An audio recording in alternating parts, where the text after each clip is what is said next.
Recording in progress.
My world, our world, may keep changing, but I'm not going to let the days blur together anymore. This is my awakening, my call to bounce back, to thrive. I stand for those who make up the fabric of my life, where I come from and where I'm going. I stand for my community and for myself. My mission is to change the word challenge to opportunity. And my goal is to live without limitations. Let's make a declaration together. Our future has no boundaries, no limits, no ceilings. I'm opting in, signing up, and using my voice. Today is the day I recommit to my shine, to digging deep for inspiration, to reaching out when I need help and when I can give it, to ensure that all of our voices are heard and the person behind each voice is served. For myself, for my community, for our health, and for so much more. Because my promise is to live fierce every day. There is strength in possibility, strength in numbers, and new opportunities are going to keep on coming. With the American Heart Association by my side, I'm ready for them. Because we live fierce.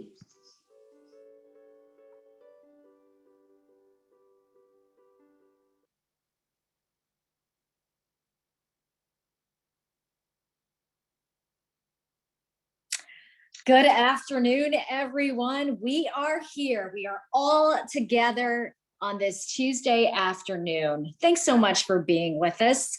I'm Jasmine Huda. It is so great to be with all of you. This is a great way to start off our program. You heard about living fierce. I am living fierce, and I'll tell you how. I'm living fierce by being present.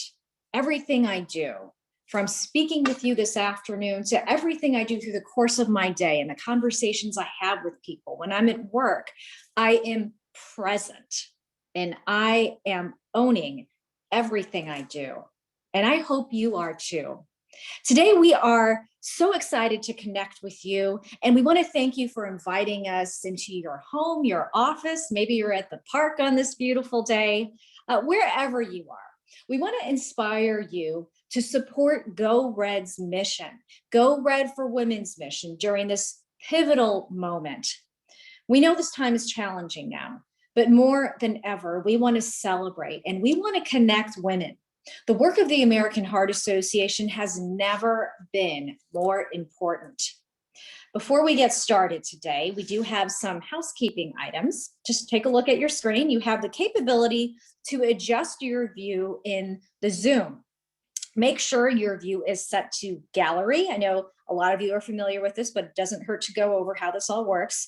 Just make sure your view is set to gallery and side-by-side mode. You can do this by exiting the full screen and by clicking the viewing options at the top. Next, during the presentation today, you're not going to have access to your microphone or your camera, but we still want to make this a fun and interactive event. We are encouraging you to chat with each other and participate in the chat box. You can find the chat box at the bottom of your Zoom window. And before you send a message, just change the to all panelists and attendees so that the other people attending today can see your messages. So let's do a little exercise.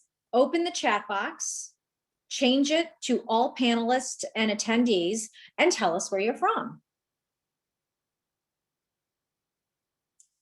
Got a lot of people. I see we've got Fenton, St. Louis, Maryland Heights, St. Charles, Dallas, Washington, Missouri, St. Genevieve, Arizona, Webster Groves. Oh my gosh, I'm reading at the speed of light here.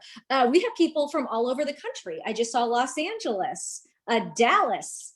Awesome to see so many people here represented today. Awesome.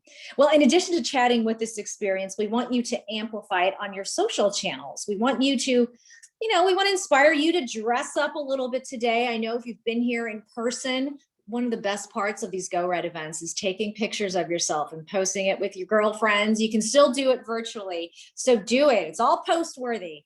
Take a photo and share it using Go Red STL. We enjoy hearing from you, so everyone just keep chatting throughout this program. In fact, I'm going to take a selfie right now with all of you here, so hold on just a second. If I can get my camera right. There we are. I will post that later. This is a fundraising event, and we want you to all feel inspired to show your support and make a difference here in the community. We want to make this, we have this thermometer here. This is an amazing interactive thermometer. And what we're going to be doing is we're going to be tracking our progress. And we want you to show your support and make a difference here in our community. The instructions to donate are on your screen now. And as you can see, if we could go back to that thermometer, it is tracking our progress. Our goal is $10,000 today. So far, we are at 1,538, thanks to the 6 donors listed there. Let's see if we can get to $10,000 by the end of this hour. I think we can do it, everyone. Okay, we have an exciting announcement. One of our longtime supporters, and text to donate GRFWSTL to 4144 to donate. So that stands for Go Red for Women STL to 414444. That's 3 4s to donate. All right, we have an exciting announcement, everyone. One of our longtime supporters, RGA, is going to be matching all of the donations during today's event up to $10,000. Huge thank you to RGA for their very generous match today. We're going to check back in on that cool thermometer again to see how we are doing. So the work of the American Heart Association wouldn't be possible without each one of our amazing sponsors. I want to take a moment now to recognize their generosity and dedication to Go Red for Women. Nationally sponsored by CVS. CVS Health became a national sponsor of Go Red for Women in 2017 with a pledge to join our fight to end heart disease.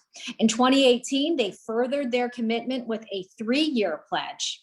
Millions of times a day, close to home and across the country, CVS Health is helping people on their path to better health. So thank you again, CVS. Before we move forward, we have an important message from our national Together to End Stroke sponsor, Encompass Health, and locally, the Rehabilitation Institute of St. Louis.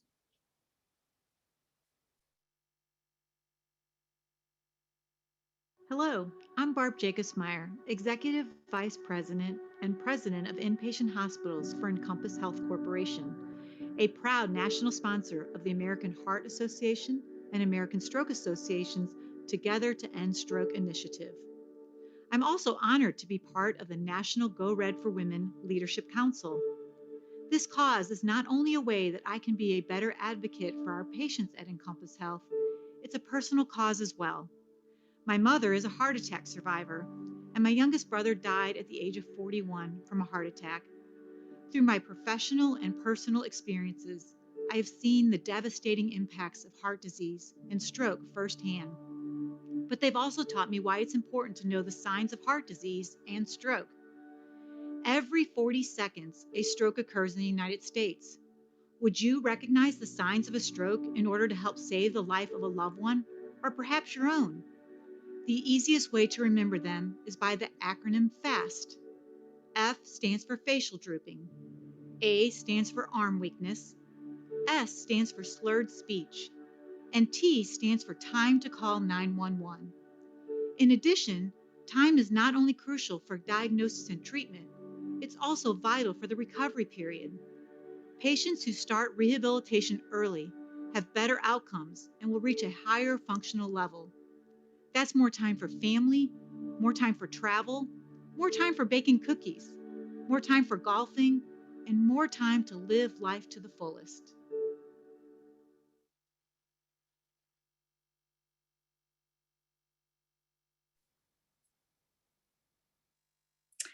Well, thank you, Encompass Health, for your support.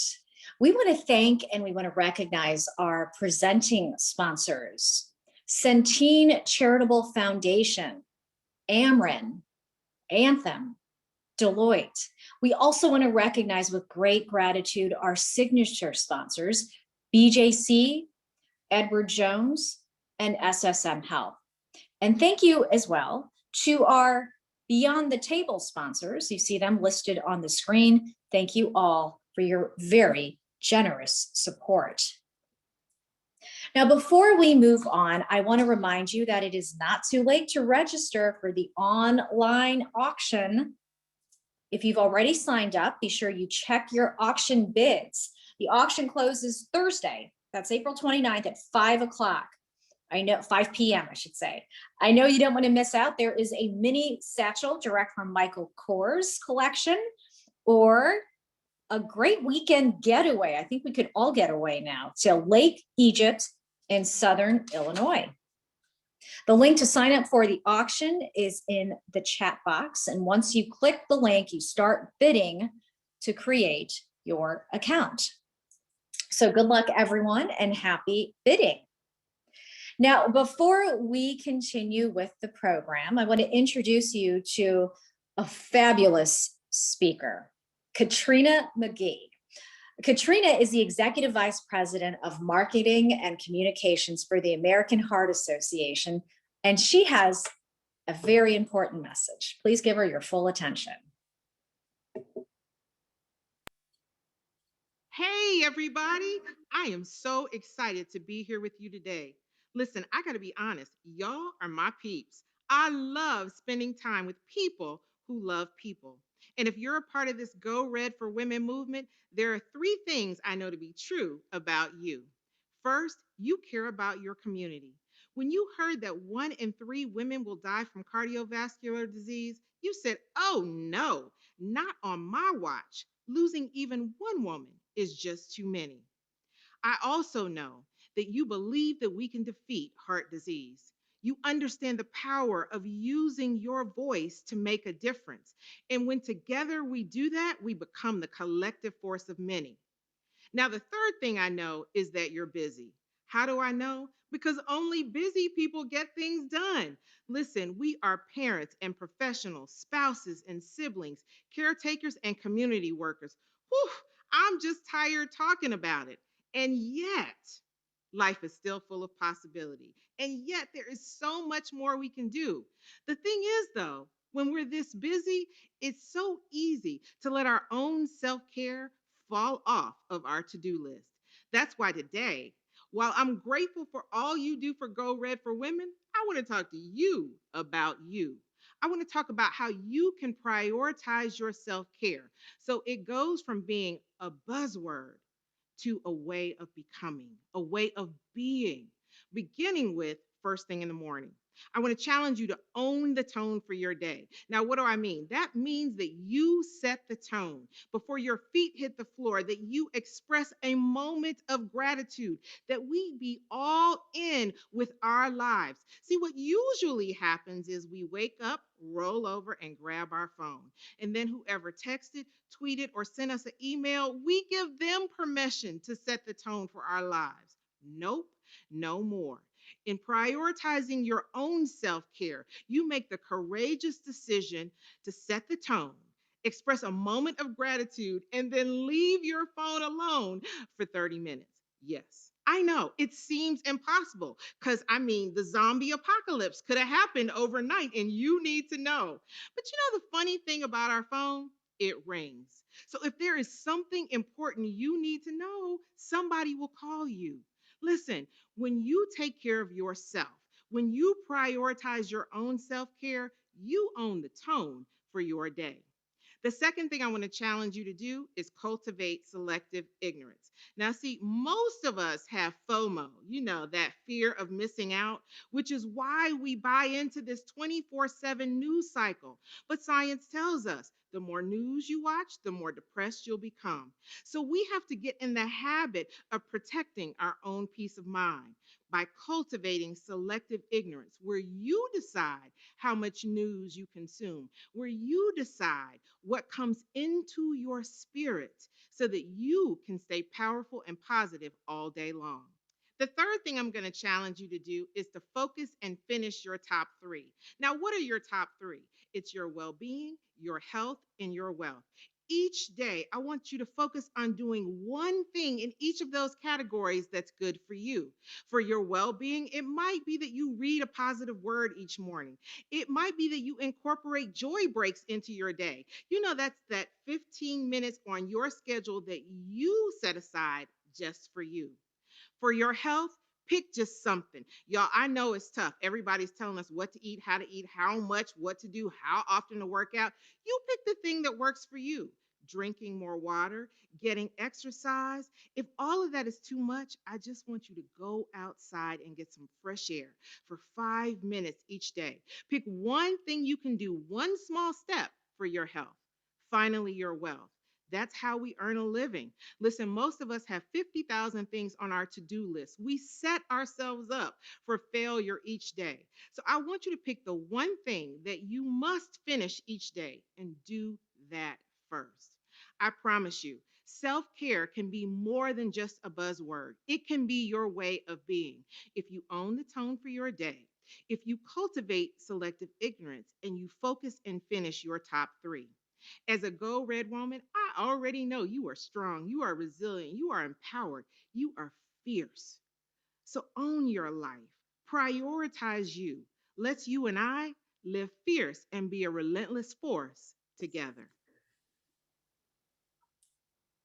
That was awesome. Thank you so much, Katrina, for just being so on it and so spot on, saying that You set the tone. You do what works for you.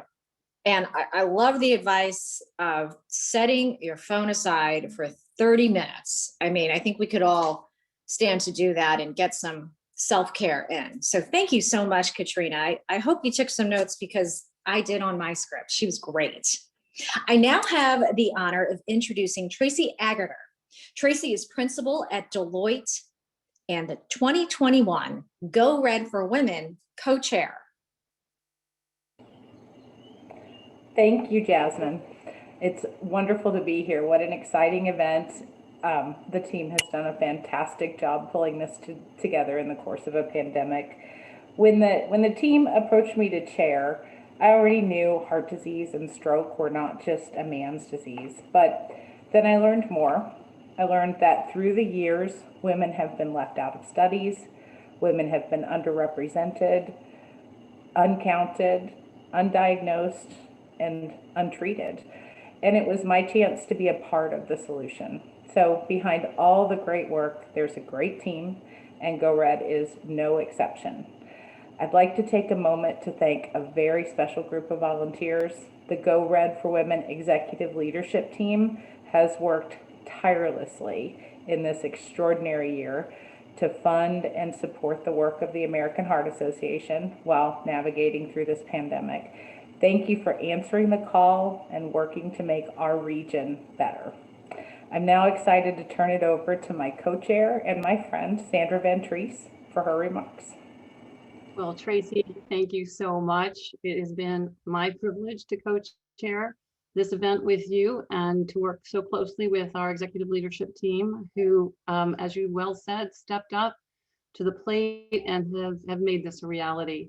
You know, Jasmine said it really well. The work of the American Heart Association has never, ever been more important.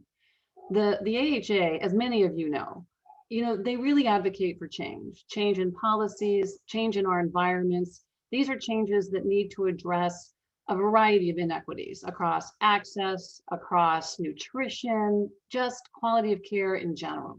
And these are only issues, as we all well know, that were simply exacerbated by this pandemic. But the team at the AHA cannot do this alone. They need our help. So with your support, what we're doing is we are helping to ensure that more women have positive stories to tell about their journey to heart health. I would like to also thank a group of individuals who've given their support already. Our St. Louis Circle of Red members, and you can see them here. These Circle of Red members are ambassadors who personally make an annual commitment to Go Red for Women at the $2,500 level or above. And anyone who makes an annual investment commitment of $5,000 or more is recognized nationally in our National Philanthropic Giving Society, which is called Core Vitae. Now, these generous donors have made the mission of the American Heart Association a very personal one. And of course, I know they enjoy the networking and the connecting, and when we could and when we will again get together, of course, that's fabulous. But so importantly, they value and appreciate being a true and integral part of the American Heart Association's life-saving work. And that's the key. Jasmine, let me turn this back over to you.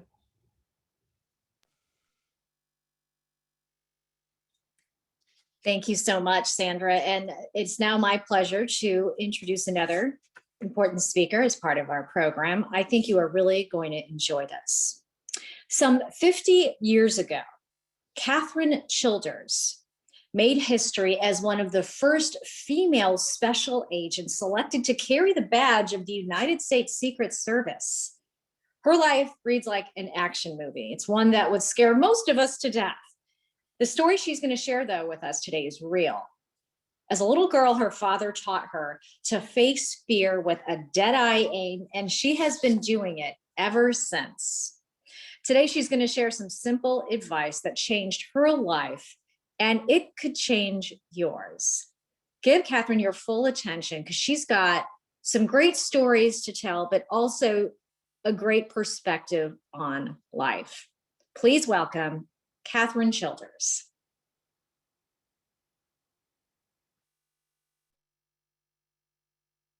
Hello, I'm Catherine Childers, coming to you from my cottage near the beach in Rockport, Texas, where I live just up the coast from Corpus Christi. I'm really thrilled to be with you today as we celebrate Go Red for Women. I find it sobering that today, 1 in 3 women will die of heart disease. Growing up, I thought only men got heart disease. My wonderful father would die of a heart attack at 72, about the age I am today. Later, my big brother suffered a heart attack while he was skiing. He survived because of advancements in research and cardiac care. We can change those stats as they apply to women. I joined the American Heart Association in the Circle of Red to be on the front line, where I call them the Rosie the Red Riveters of the war against heart disease, because it's killing us, our sisters and our mothers. But this isn't my first rodeo nor my first women's movement. I'm going to tell you a little bit about my story. So the question is, how did an ordinary girl like me get a job at 1600 Pennsylvania Avenue? Well, it started of all places when I grew up in the mountains of Colorado and Utah. When I was 7, I wanted to be a cowgirl, didn't we all? Actually, I wanted to be Annie Oakley. She was the sharp shooting star of the Buffalo Bill Wild West show. I had the horse, but there was one big problem with my big dream. I didn't know how to shoot my dad's old .22. Well, one day he agreed to teach me, and we took a can, kind of like this one. It's not the real can, but it's kind of become a good prop for me about what we did. He placed the can on a post. He showed me how to snug that old rifle into my shoulder and take aim. Then tears ran down my cheeks. I couldn't pull the trigger and told him, "I'm scared." He replied, "That's okay. Maybe you're not ready. You're little, and you're just a girl." Well, I thought those were fighting words. "No," I said, "I'm just scared." He patted me on the head and said, "Well, then, just do it scared." And I really believe that that day, that can, and his advice directed the path of my life and changed it forever. During high school in Pueblo, Colorado, I was athletic. I was a competitive tennis player, skier, but you know what? There were no teams for girls in those days, except one, of all places, in the basement of the Centennial High School gym. There was a shooting range, home to the Centennial High girls rifle team. And what turned out, I was good at it and became one of the best shots in Colorado, even beating the boys. When I graduated from the University of Colorado in 1969, it was a really turbulent time filled with frightening but exciting change. Then women had 3 options. You could teach, nursing was an option, or you could become a secretary. Although I got a degree in education, I just wasn't ready to settle down and teach 3rd grade. I wanted to go to Washington, where the action was. Well, remarkably, I got a job on Capitol Hill working for a congressman from Colorado. Some months later, a girl from the office told me, we were sitting having lunch, and told me, "You won't believe this, but they're hiring female bodyguards to protect the president's daughter, Tricia." I thought, how do you get a job like that? She kind of laughed and she said, "Well, you first have to know how to shoot a gun." "I can do that," I said. "Oh, no, you can't." She couldn't believe I could. But as history proves, I was selected as one of the first 5 women to serve as special agent in the United States Secret Service after that conversation. Then the question came up, were we ready? We were ready, actually, but I wasn't sure the male agents were ready for us. We were the first. I also wondered if the world stage would be accepting of women. Would they take us seriously? Well, you be the judge. Let me read from an article that I kept from the Washington Post the day after we were sworn in. After that day, we thought they'd take us seriously, but here's what the article said. 5 young women took the oath of office today as special agents of the United States Secret Service and became the first of their sex to join the 106-year-old history of the agency. Get this, customarily they would be referred to as pretty, or at least attractive, since this is true of most young women successful in their careers. They didn't mention much else except that 3 were brunette, 1 a golden blonde, and the 5th had short, dark frosted hair.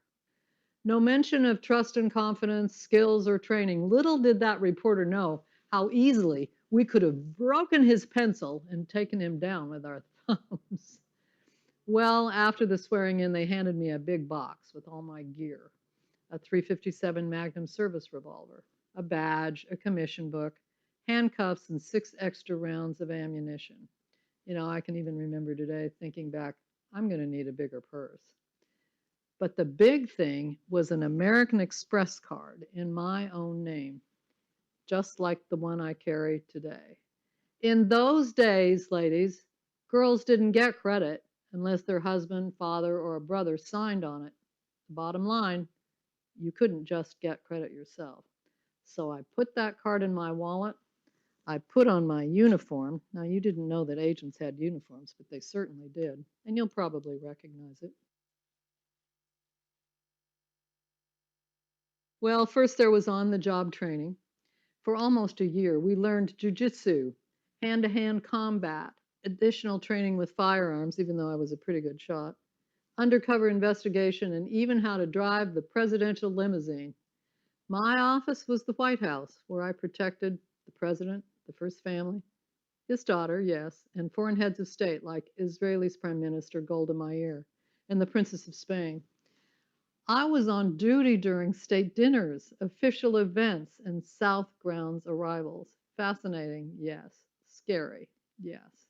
I even got to sit next to the first man to walk on the moon, Neil Armstrong, at the Apollo 14 launch while protecting the visiting Princess of Spain. The remarkable part and the fun of it was that no day was ever the same. I'd rotate back and forth to undercover assignments, buying counterfeit money, bouncing across the country to protect political candidates. But there was nothing about my life that was predictable. And I liked it, but it was also the time that scared me. I was scared I might fail or die trying, but I didn't. Eventually, I was assigned to protect the children of the late President John F. Kennedy, John and Caroline, and traveled with them and their mother, former First Lady Jacqueline Kennedy Onassis. I became known as the pistol packing nanny, but that was okay. I kind of liked it. My instructions were to keep them alive and happy. Although tongue in cheek, I was also supposed to keep them from embarrassing the President of the United States or their mother. They were teenagers. Well, for 2 summers, I traveled to one of the most beautiful islands in the world, the Greek island of Scorpios, where they vacationed on board the yacht Christina. I also set out with Caroline for a summer camp in the mountains of Austria. That was a fun one. There I was an undercover ski instructor and a tennis coach. I even followed her on horseback during a fox hunt in England. That was a good story. Everything I learned as a kid growing up was coming into play, and that's probably why I got the job. That and the fact that I wasn't scared to try anything. I did it even if I was scared. The last time I saw Mrs. Onassis, I was in New York walking down the street on another assignment. She was coming the other way, walking in her classic style, quiet. She stopped and we talked for a moment. She was so gracious and asked me in her elegant, breathy voice what I'd been up to since leaving the protection of her children's detail. I told her and she replied, "Oh, Miss Clark, you live such an interesting life." And I can remember thinking to myself, it's so only relative, ma'am. Here's one of the most admired women in the world suggesting I lived an interesting life. Well, I did, and it was very kind of her to say. I loved my career, but then things changed, as they always do, and I left the Secret Service to marry a Texan. So that's my story, at least part of it. What's your story? How are you going to embrace the fear you face throughout your life, no matter what it is you're scared of? But let's talk about health, particularly when it comes to your health. The fact that you have joined this American Heart Association event today means you've taken the first step. And you're not just standing there shaking in your little cowgirl boots or cowboy boots. Go ahead, put your can on the post. My challenge to you is, if you're scared, whatever it is, embrace it. Embrace that fear and just do it scared. Put yourself first and make yourself a priority, especially when it comes to your heart. I hope you were encouraged by hearing my story. It was an honor to be with you today. And it's an honor to be part of the front lines of the Go Red for Women, joining together, changing history in the fight against heart disease and stroke. Thanks.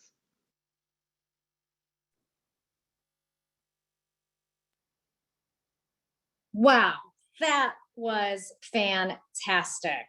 Talk about someone who has been on the front lines of seeing everything. I mean, unbelievable just to see that service revolver and badge and to hear her stories from growing up and what she went through and her experiences of being a trailblazer for women.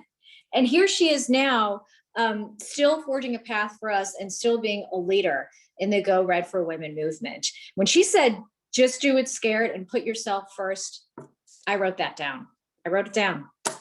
Thank you so much for Catherine, for your inspiring words, especially when she talks about living fierce. We want to make sure we're staying engaged, by the way. So let's take a break and do a word cloud. It's time to grab your phone to answer the following question. How do you plan to live fierce? Text Go Red STL to 22333 to join and tell us how you plan to live fierce. Text. I'm going to read some of these responses. How you're living fierce. Be bold. Do it scared. Exactly. Advocate. Being present. Moving more. Eating healthy. These are all great ways to live fierce. You can do it all at once. You can just do one of them. It's just a fantastic way to be all in.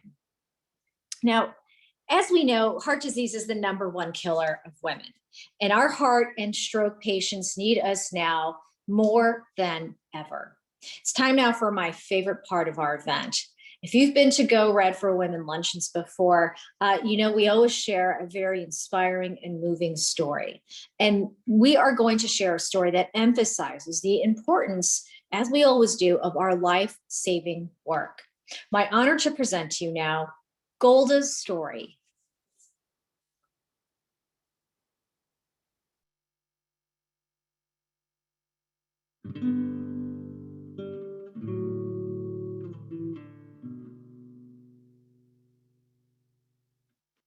I am a mom of 3, and I've been married for 7 years. I am the youngest of 5 kids. I'm my dad's youngest daughter. He didn't want me, and I'm his favorite. Josh and I met 11 years ago. It was love at first sight. Everything was falling right in line. We had our son first, which was exactly what I wanted. Then we had our little girl, and then we had Cooper, and our family was complete. Yeah, and then everything changed. So one thing I can say is that we did have it all. We thought this is what we wanted, but an event like this, you care less about anything else. Everything you thought was your dream is no longer the dream you want. I knew that I was really sick during my pregnancy with Cooper. I'd had symptoms really after the birth of Luella. I started having a lot of dizziness and I was lightheaded all the time. So I finally went to an urgent care, and the urgent care doctor kept telling me that it sounded like I had asthma. He couldn't imagine that I had not been diagnosed with asthma before. So he did an x-ray to rule out pneumonia, and it showed that my heart was enlarged. I made a cardiology appointment that next Monday. I was like, I'm not messing around anymore. Somebody's going to figure out what's going on. I've been sick for too long. I went to the cardiologist appointment, and as soon as he walked in, he looked at me and said, "You're too young to have something wrong with your heart." He said that he would do an echo stress test to prove to me that there was nothing wrong with me. I went in for the echo stress.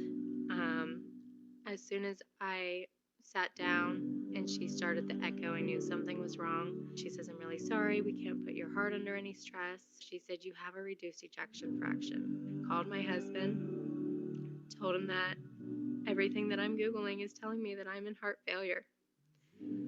And if my number's above 30%, that I can recover from this. I knew something was wrong.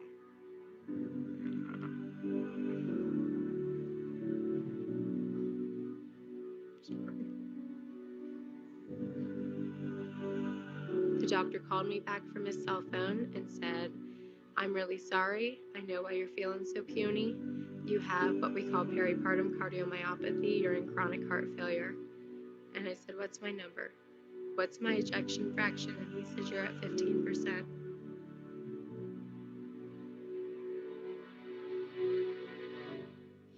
My husband was on the porch and he was just sobbing uncontrollably. And to see your husband cry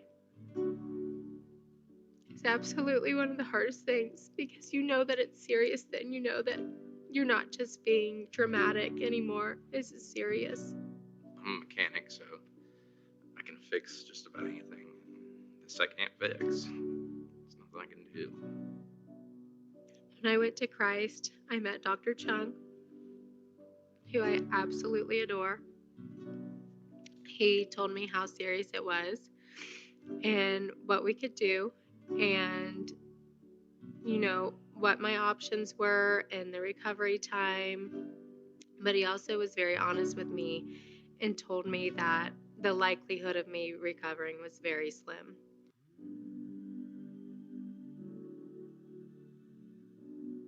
I'm strong, and when you have kids, you do what you have to do and you get better, because at the end of the day, all I'm asking for is more time to raise my kids. Worst case is I crash and I don't get any better. They hook me up to an LVAD in the hospital and I wait for a transplant. Best case, I live like this for 20 years. I stay on medications. I take care of myself. I eat healthy. I exercise, and my heart holds out. And then I worry about, in 20 years, what's going to be different then? What has research and funding gotten us then? When I look at my kids, all I think about is if I'm not there on their wedding days and the day they graduate and the day that they have kids.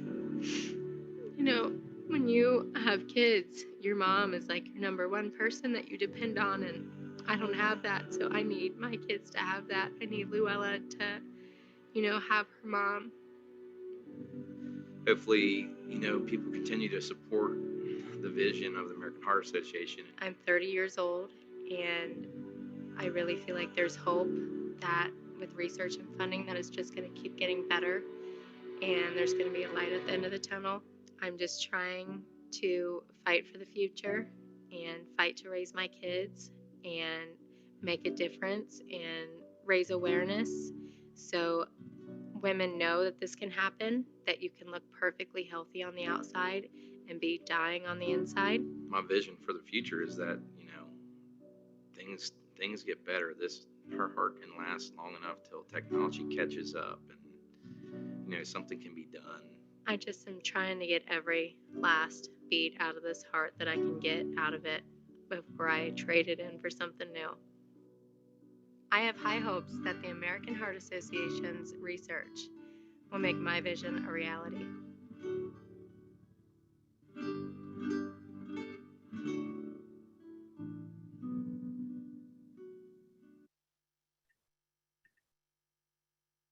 My name is Jessica Gribb, and Golda is my sister, my heart sister. We do anything for one another. Like Golda, I'm a young woman living with a heart condition. Thanks to research and treatment guidelines from the American Heart Association, I am here today. I have more time with my family, and I have more time to make an impact in my community. While considerable progress has been made related to the treatment for women, we continue to be affected by cardiovascular disease and underrepresented in clinical trials. That's the life-saving research we need to treat, beat, and prevent heart attacks and strokes. I want you to help me draw a line here today. I want you to open up your heart and make a gift to support the work of the American Heart Association so that more women are aware, have access to care, receive the best treatments, are fully represented in research trials, and have the opportunity to experience good health and well-being.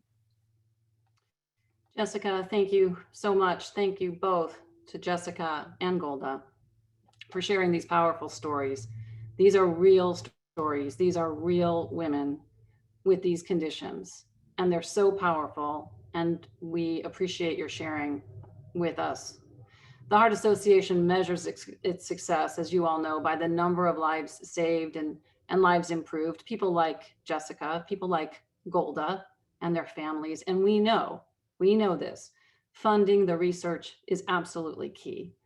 This ensures that the American Heart Association has the greatest impact on lives everywhere, including right here in our community. So remember, you can easily make a gift on your computer or on your phone. The link to donate online can be found in the chat box. You can give via your phone, simply text GRFW, Go Red for Women, STL, Go Red for Women St. Louis, to 41444. You will receive a text response, of course, and that's going to have a link where you can quickly, easily, and safely complete your gift. And remember this, as Jasmine shared with us, RGA, our very own wonderful RGA, is matching all donations up to $10,000 today. So with that generous start, please, let's all click or text and start this process. Let's look at that thermometer. Wow, look at that. This is reflecting your gifts today. So we're a little over 7,000 on our 10,000 goal. And I want to thank each of you who have given today during this event and prior thereto. What we can accomplish together obviously far surpasses what we can accomplish alone. All gifts, every size, makes a difference. And as you think about your gift today and the impact that you're making, we hope you will consider joining at that Circle of Red $2,500 level. Now, let's take just a few more minutes to see what a few of our survivors are saying about how they live fierce.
Thanks to Sandra. I also want to thank our survivors for sharing their reasons for living fierce.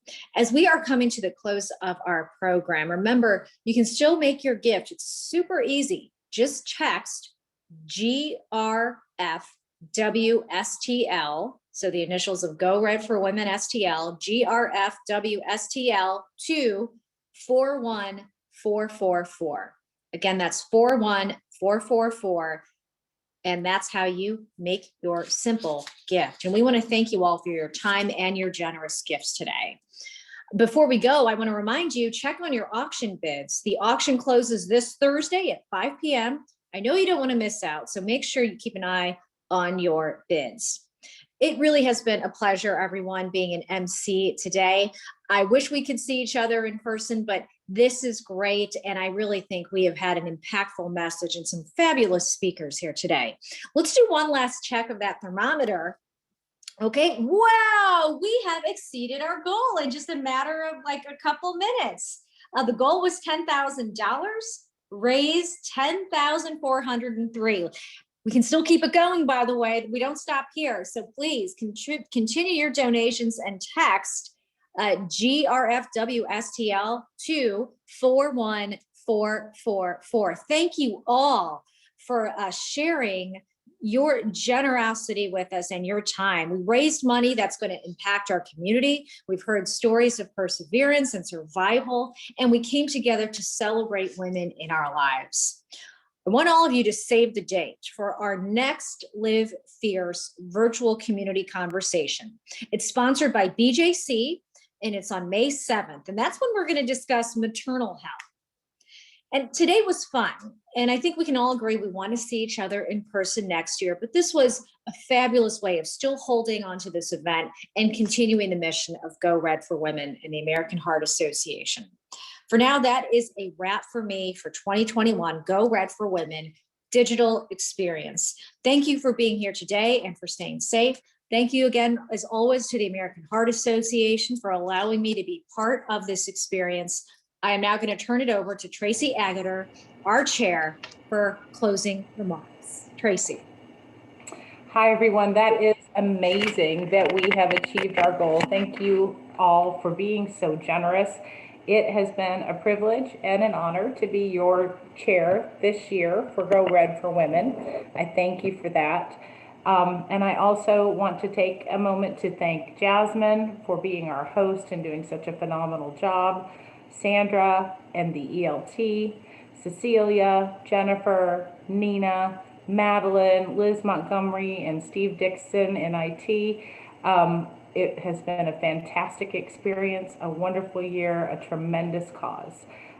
So thank you again, and stay tuned for one more important and final message from the American Heart Association.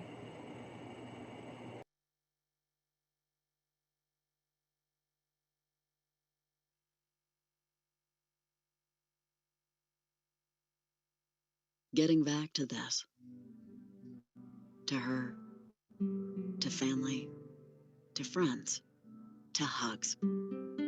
For people at higher risk of COVID-19 complications because of diabetes, high blood pressure, and heart conditions, the COVID-19 vaccine is an important choice. Consider it's the first step towards getting back to what you miss so much safely.